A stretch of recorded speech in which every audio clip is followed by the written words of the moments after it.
ప్రాముఖ్యంగా ఇప్పుడు మీకు ఒక విషయం చెప్పాలనుకుంటున్నాను. అదేంటంటే ఊటీలో మిలిటరీ ట్రైనింగ్ సెంటర్ ఉంది. మన ఆసియా ఖండంలోనే పెద్ద ట్రైనింగ్ సెంటర్ అది. ఇంకా వేరే వేరే ప్రాంతాల్లో కూడా ఉన్నాయి. పెద్దదన్నమాట అది. మన దేశ సైనికుల యొక్క ట్రైనింగ్ సెంటర్ అది. అందులోకి వెళ్ళటానికి దేవుడు సహాయం చేశాడు. సహజంగా అందులోకి ఎవరిని పంపించరు. అయితే మన రమ్య భర్త వెస్లీ, మన జాన్ వెస్లీ వాళ్ళ యొక్క బాబాయ్ అక్కడ మరి హెడ్గా ఉన్నాడనమాట ఆ మిలిటరీ ఆ ట్రైనింగ్ సెంటర్కి. అతని ద్వారా మేము వెళ్ళటం జరిగింది. లేకపోతే వెళ్ళగలిగే వాళ్ళం కాదేమో. ఆయన ఆగస్టు వరకే పని చేస్తాడంట. ఆగస్టు తర్వాత ఆయన రిటైర్డ్ అయిపోతున్నాడు. ఆయన రిటైర్డ్ అయిపోతే అసలుకి వెళ్ళే అవకాశం ఉండదు. సరే, దేవుని కృప అనుకున్నాను నిజంగా. సరే, చాలా విషయాలు చూసాం. లోపల చాలా చూపించాడు ఆయన. చాలా వారి యొక్క క్రమశిక్షణ, వారి నిబద్ధత చాలా అద్భుతంగా ఉంది. అయితే లోపలికి అడుగు పెట్టగానే ఇటువైపు ఒక శిలా పలకం మీద ఒక మాట రాస్తుందండి. అక్కడ నాకు అది చూడగానే చాలా వెంట్రుకలు నెక్కబొడుచుకున్నాయి. నిజంగా ఈ సైనికులకు ఉన్నటువంటి నిబద్ధత, ఆ క్రమశిక్షణ, వారికి ఉన్నటువంటి ఆ పని మీద ఉన్నటువంటి ఆ దృక్పథం, ఆ లక్ష్యం ఎంత గొప్పగా ఉందనిపించింది. అందుకే కదా అపోస్తలుడైనటువంటి పౌలు సైనికులను ఉద్దేశించి కూడా మనకి మాట్లాడాడు. తిమోతి రాసిన 2వ పత్రికలో ఉంటుంది, సైనికుల వలె పనిచేయాలని. అలా అక్కడికి వెళ్ళినప్పుడు అక్కడ ఏం రాస్తుందంటే ఇంగ్లీష్లో రాస్తుంది. తెలుగులో మన పిల్లలు చెప్పారు. ఇంగ్లీష్లో ఏమనుందంటే, మీలో కూడా కొంతమందికి ఇంగ్లీష్ వచ్చు కాబట్టి కాస్త ఇంగ్లీష్ కూడా టచ్ చేస్తాను. నాకు రాదు ఇంగ్లీషు, అయితే రాసుకున్నాను అనమాట నేను. It is glory to die doing one's duty అని రాస్తుందండి. It is glory to die doing one's duty. దాని అర్థం ఏంటంటే, మనకి దేవుడిచ్చినటువంటి పని చేస్తూ చనిపోవాలి, అది మనకి మహిమ అని ఉందండి. వాళ్ళు పెట్టుకున్నటువంటి ఆ నినాదం, ఆ సైనికులు, ఆ మిలిటరీ వాళ్ళు పెట్టుకున్నటువంటి వాళ్ళ నినాదం ఏంటో తెలుసా?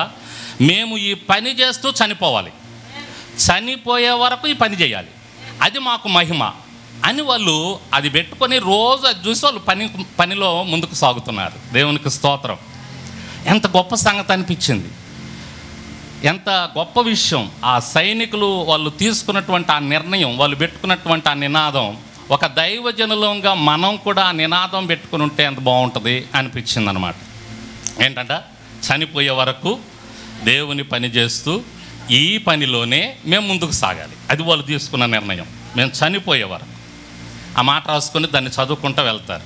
ఆ తర్వాత లోపలికి వెళ్ళిన తర్వాత అక్కడ వాళ్ళు మాకు ఆ తుపాకీలు, ఆ కత్తులు అవన్నీ చూపించారు. అన్నీ చూసి బయటకు వచ్చేటప్పుడు బయట ఒక బోర్డు, అంటే బయటకు వస్తామన్నమాట, అక్కడ ఒక బోర్డు రాసి పెట్టుకున్నారు. అక్కడ ఏం రాసి పెట్టుకున్నారంటే, ఆ బోర్డు మీద, you go home and tell with your family we are very struggling here, you do something for the country. దేవునికి స్తోత్రం. అది దాని అర్థం ఏంటంటే, మీరు వెళుతున్నారు, మీరు ఇదంతా చూసి వెళ్తున్నారు, ఈ లోపల మీరు వెళ్ళిన తర్వాత మీ ఫ్యామిలీకి చెప్పండి, మీ ఇంట్లో వారికి చెప్పండి, మేము ఎంత కష్టపడుతున్నామో ఇక్కడ, మేము ఎంత పని చేస్తున్నామో దాన్ని మీరు వెళ్ళి చెప్పండి. మీ ఫ్యామిలీకి చెప్పండి, మీ ఇంట్లో వాళ్ళకి చెప్పండి, మీ ఇరుగు పొరుగు వారికి చెప్పండి, మీకు తెలిసిన వారికి చెప్పండి అని రాసి పెట్టారండి అక్కడ. దేవునికి స్తోత్రం. ఆహా, నిజంగా అందుకే కావాలా సైనికుల్ని జ్ఞాపకం చేసుకున్నాడు అపోస్తలుడైన పౌలు అని అనిపించింది. మంచి మాట అంటాడు కదా, తిమోతికి రాసిన పత్రికలోనే అనుకుంటా, 2వ పత్రికలోన, 2వ పత్రిక 2వ అధ్యాయంలో ఆ మాట ఉంటుంది చూడండి, 3-4 వచనాల్లో, క్రీస్తు యేసు యొక్క మంచి సైనికుని వలె శ్రమను అనుభవించుము. బా, మంచి సైనికుడు, మంచి సైనికుని వలె శ్రమ అనుభవించు అనేటటువంటి మాట అక్కడ అపోస్తలుడైనటువంటి పౌలు గుర్తు చేస్తూ ఉన్నాడు. ఒక సైనికుని గుర్తు చేస్తూ ఉన్నాడు. ఒక సైనికుడు ఎలా పని చేస్తాడో, ఎలా కష్టపడతాడు, ఎలా శ్రమ పడతాడు. ఆ కింద అంటాడు, తన్ను దండులో చేర్చుకుని వానిని సంతోష పెట్టాలని ఈ జీవన వ్యాపారాలలో చిక్కుకోడు. ఒక సైనికుడు తన్ను ఎవరైతే పనికి పెట్టుకున్నాడో, నియమించాడో, వాళ్ళకి హెడ్ ఉంటారు. ఆ హెడ్ చెప్పినట్టు వాళ్ళు నడుచుకుంటారండి. దానికోసం ఎంత కష్టపడతారో. ఇన్ని గంటలకు లెగవమంటే ఇన్ని గంటలకు లెగుస్తారు, ఇన్ని గంటలకు పడుకోమంటే ఇన్ని గంటలకు పడుకుంటారు. ఈ పని చేయమంటే ఈ పని చేస్తారు, ఈ పని నేర్చుకోమంటే ఈ పని నేర్చుకుంటారు. మీకు ఒక విషయం తెలుసా? ఆ లోపల అన్ని పనులు వాళ్ళే చేసుకుంటున్నారు. అన్ని పనులు వాళ్ళే చేసుకుంటున్నారండి. పెయింటింగ్ వాళ్ళే నేర్చుకుంటారంట, నేర్చుకొని వాళ్ళే వేయాలి పెయింటింగ్, వాళ్ళే వేసుకుంటున్నారు పెయింటింగ్, వాళ్ళే చిమ్ముతున్నారు, వాళ్ళే బాత్రూమ్లు కడుగుతున్నారు. అసలు ఎంత నీట్గా ఉందంటే, లోపల ఎంత శుభ్రంగా ఉందంటే, దగ్గరగా ఒక 100 ఎకరాలు ఉండొచ్చేమో బహుశా. అంత పెద్దది, చిన్నదేం కాదు అది. అంత పెద్ద అన్ని ఎకరాల విస్తీర్ణంలో ఉన్నటువంటి ఆ ట్రైనింగ్ సెంటర్ని ఆ మిలిటరీ ఆ లోపలికి వెళ్ళి చూశాక అసలు వాళ్ళ క్రమశిక్షణ, వాళ్ళ పద్ధతి, వాళ్ళని చూసి అసలు మనం ఎంత నేర్చుకోవాలనిపించింది, నేనెంత నేర్చుకోవాలనిపించింది నిజంగా. వాళ్ళు చేసిన ఆ పని, ఆ కష్టం. ఆ హెడ్ ఉంటాడు వాళ్ళకి, ఆ హెడ్ చెప్పినట్టు వాళ్ళు నడుచుకోవటానికి శాయశక్తులా కష్టపడతారండి, శాయశక్తుల ప్రయత్నం చేస్తారు. బోర్డు రాసి పెట్టుకున్నారు, మీరు ఇళ్ళకి వెళ్ళాక చెప్పండి అని. నేను అక్కడే నిర్ణయం తీసుకున్నా, నేను వెళ్ళాక తప్పకుండా చెప్తాను కొంతమందికి అని. అయితే వాళ్ళని మనం గుర్తు చేసుకుంటా మనల్ని పనిలో పెట్టినటువంటి మన దేవుణ్ణి మనం ఏం చేయాలా? జ్ఞాపకం చేసుకోవాలా. దేవునికి స్తోత్రం. మన హెడ్, మన పెద్ద ఆయన, మనకి పని ఇచ్చినటువంటి దేవుణ్ణి మనం జ్ఞాపకం చేసుకొని, ఈ మిలిటరీ వాళ్ళు ఏం చెప్తున్నారంటే, మేము పడ్డ కష్టం మీరు వెళ్ళి చెప్పండి అని అంటున్నారు.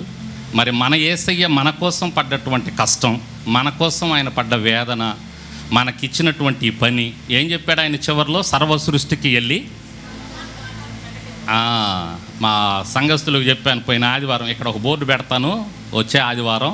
ఏంటంటే ఆ బోర్డు, మీరు వెళ్ళేటప్పుడు సన్నిధిలో మీరు ఎంత సంతోషించారో, ఎంత ఆనందించారో, యేసయ్య గొప్పతనం ఏం తెలుసుకున్నారు, యేసయ్య మీ జీవితాల్లో ఏ కార్యాలు చేశాడో అవన్నీ మీరు వెళ్ళిన తర్వాత మీ దగ్గర వాళ్ళకి మీరు చెప్పాలి. మీ కుటుంబీకులకి చెప్పండి, ముందుగా రక్షణ లేని వారికి, మీ చుట్టుపక్కల వారికి చెప్పండి, మీ ఇరుగు పొరుగు వారికి చెప్పండి అని ఒక బోర్డు పెట్టి వాళ్ళు వెళ్ళినప్పుడల్లా అది చూసి వెళ్ళాలి వాళ్ళు. దేవునికి స్తోత్రం. అది చాలా మంచి పని కదా.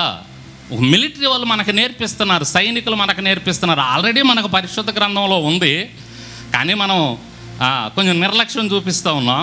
కానీ ఇట్లాంటివి చూసినప్పుడన్నా మనం తెలుసుకొని మంచిని తీసుకొని దాన్ని మనం కూడా అవలంబిస్తే తప్పకుండా దేవుని కృపను పొందుకుంటాం, గొప్ప సేవ చేస్తాం, గొప్ప ఆత్మల సంపాదకులంగా మనం ఉంటాం. దేవునికి స్తోత్రం.